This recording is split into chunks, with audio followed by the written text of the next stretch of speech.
Mari kita buat senaman untuk cantikkan pinggul, peha dan bahu sikit. Bagi ada bentuk badan, baru seksi.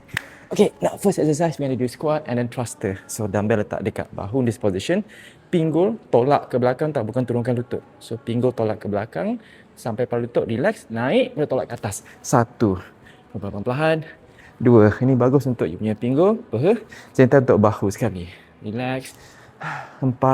Kita buat 10 kali. 5. 6 lagi. 7 lagi.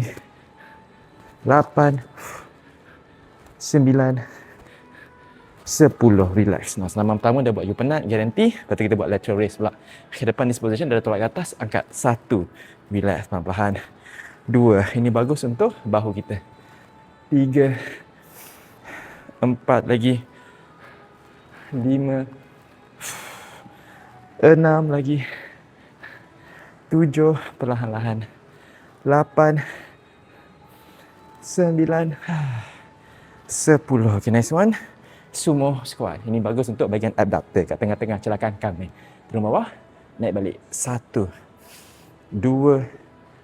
3 lagi. 4. 5. 6. Perlahan-lahan.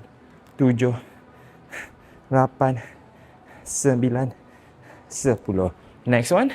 Reverse lunges, lepas tu alternate press. Reverse lunges turun, bangun balik, tolak satu tangan. 1. Turun balik pelan-pelan. Kiri pula. 2. Buat 10 kali. 3. 4.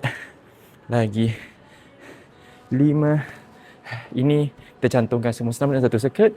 Bagus untuk cardiovascular endurance. Dan kita punya muscle strengthening juga sedikit. 6. Come on, we got 4 more. Allahu Akbar. Sakit, penat semua dia.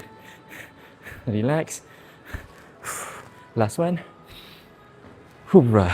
Okay, dah. Lihat kejap, 1 minit. Lepas tu sambung round yang kedua, set yang kedua pula.